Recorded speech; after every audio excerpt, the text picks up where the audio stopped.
Os americanos se posicionaram contra Israel, isolando o país geopoliticamente. Você está no Maestria Militar, e é isso que veremos com maestria no vídeo de hoje.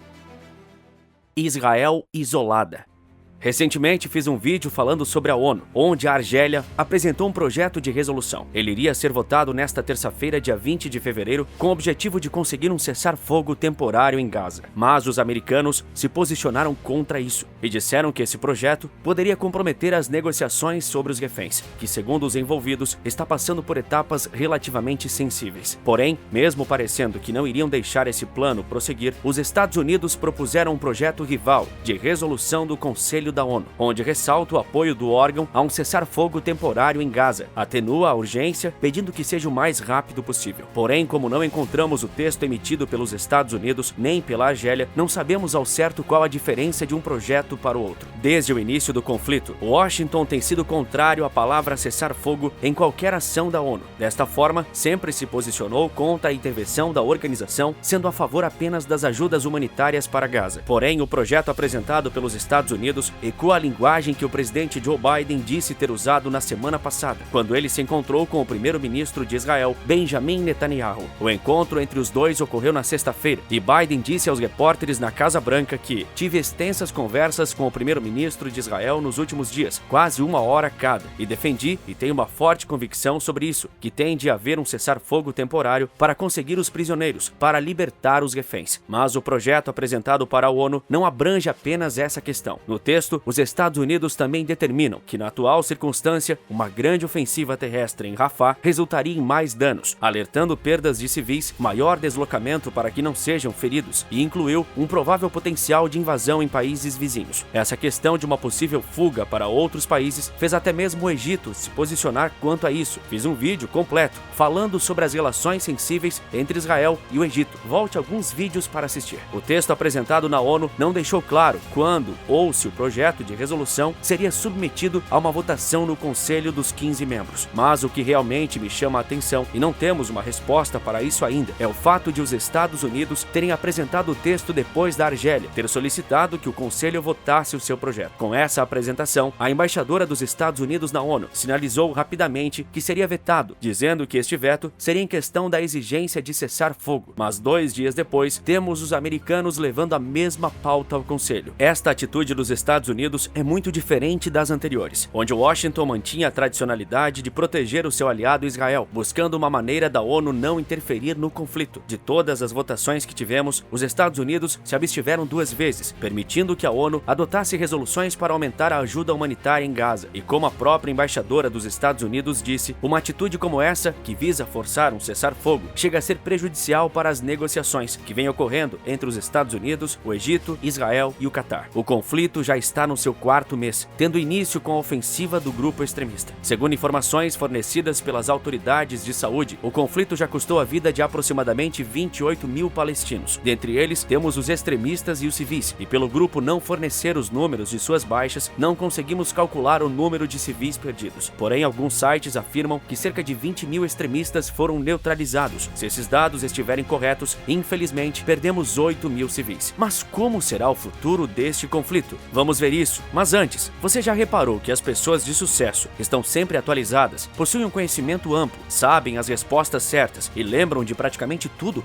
Bem, e sabe o que isso pode custar no final do dia? Elas podem ser promovidas no trabalho, ao invés de você. Elas tomarão a nossa vaga num concurso público, que passamos anos estudando e nos preparando. Aqui na descrição eu deixei uma aula gratuita, e o professor Renato vai te explicar com detalhes o porquê isso está acontecendo e o passo a passo para você virar uma máquina de aprender, com apenas 17 minutos por dia. Clica no primeiro link aqui embaixo. Os últimos passos. Hoje, grande parte da população de Gaza se encontra em Rafah, uma cidade pequena que comportava cerca de 250 mil habitantes. Hoje está com mais de 1,5 milhão de palestinos. Desta forma, qualquer operação na cidade seria altamente prejudicial aos civis, e esse é o motivo pelo qual grande parte dos países se posicionaram contra Israel. Mas isso parece não importar para Israel, que espera manter as operações militares em grande escala por mais 6 ou 8 semanas. Esta informação veio através de 4 autoridades que estão familiarizadas preocupadas com a estratégia. E segundo o que disseram, Israel está se preparando e organizando uma invasão terrestre na cidade de Rafah. Segundo os chefes militares, acredita-se que podem prejudicar significativamente as capacidades restantes dos extremistas palestinos, o que abriria caminho para uma fase de menor intensidade nas ofensivas aéreas e forças especiais. Segundo Avi Melamed, um ex-oficial da inteligência israelense, existem poucas chances do governo do primeiro-ministro Benjamin Netanyahu dar ouvidos às críticas internacionais e cancelar uma ofensiva terrestre em Rafah. E ainda acrescentou que Rafah é o último posto avançado dos extremistas e ainda restam batalhões em Rafah que Israel deve desmantelar para alcançar os seus objetivos. Israel ainda não se pronunciou quanto à forma que efetuaria uma ofensiva em Rafah, mas na sexta-feira, o ministro de Defesa Yoav Gallant disse que as forças de defesa de Israel estavam planejando a operação visando combatentes, centros de comando e túneis dos extremistas, e enfatizou que os militares estão tomando medidas extraordinárias para evitar vítimas civis. Além disso, quando questionado sobre a eficiência do conflito, ele disse que existiam 24 batalhões regionais em Gaza, onde conseguiram desmantelar 18 deles, e para acabar com os outros 6, deveriam avançar sobre Rafah.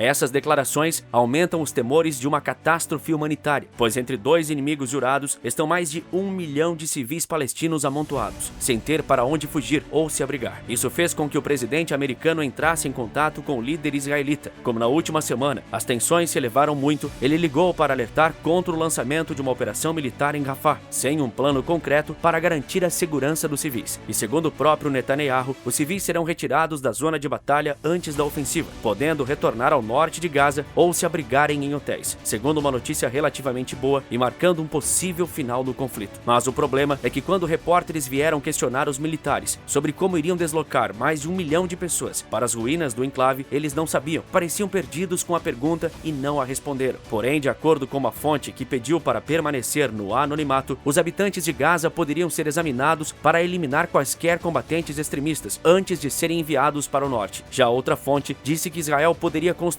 uns cais flutuantes ao norte de Rafah, permitindo assim que a ajuda internacional e os navios hospitalares chegassem por mar. Porém, mesmo com discursos que nos fazem enxergar o fim desse conflito, um responsável pela defesa israelita disse que os palestinianos não seriam autorizados a regressar em massa para o norte, pois isso representaria um enorme risco humanitário para os civis, já que estariam sendo movidos para uma zona sem energia e água corrente, sem contar que podem existir artefatos que ainda não explodiram. Por isso, seria necessária uma varredura inicial na área e o restabelecimento mínimo de infraestrutura para o povo voltar.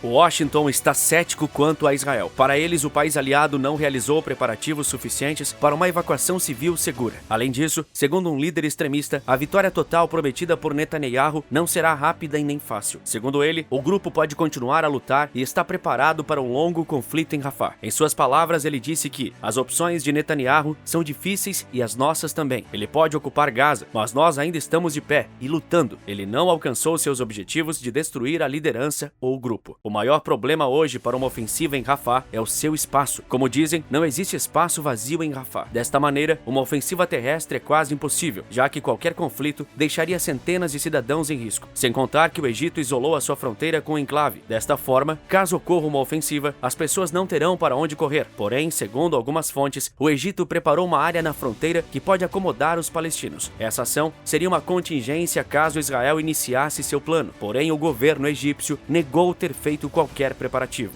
Hoje, a única maneira que vemos para um cessar-fogo ou um atraso potencial nas ofensivas seria se os extremistas cedessem nas negociações de reféns e entregassem os prisioneiros que fez no dia 7. Segundo Melamed, ex-oficial da inteligência, isso só atrasaria o avanço sobre Rafah, a menos que fosse associado à desmilitarização da cidade e à rendição dos batalhões extremistas. Ele ainda disse que Israel acredita que alguns comandantes e reféns estejam em Rafah, porém a grande realidade é que hoje eles estão lutando por serem inimigos. Neste mês, Israel recebeu uma proposta, onde teriam um cessar-fogo de 4 meses e durante esse período todos os reféns israelitas seriam libertados. Porém, para isso, Israel teria que retirar suas tropas de Gaza. O acordo foi negado por Netanyahu e chamou a proposta de delirante. A real é que eles declararam acabar com os extremistas palestinos e o líder em Gaza, Yahya Sinwar, lutará até o fim em vez de se render ou de se exilar. E até mesmo Israel, que continua se opondo a qualquer acordo que envolva um cessar-fogo permanente ou a um estado Estado palestino, mostrando assim que ambos querem lutar. Agora eu tenho certeza de que o público que assiste ao Maestria Militar é um público altamente qualificado. Por isso eu sei que você tem uma opinião formada e eu gostaria de saber o que você acha sobre o conflito em Gaza. Você acredita que essa ofensiva em Rafah pode trazer os reféns de volta? E quanto aos civis, você acredita que vão retirar todo mundo da região? Agora você sabia que o Egito está se movimentando e colocando equipamentos militares próximo à fronteira? Isso pode significar um conflito ainda maior entre Israel e Egito. Fiz uma análise completa com todos os dados e eu te conto tudo no vídeo que está aparecendo aqui na sua tela. Basta clicar que eu te vejo do outro lado em poucos segundos. Você está no Maestria Militar e eu te vejo na próxima batalha.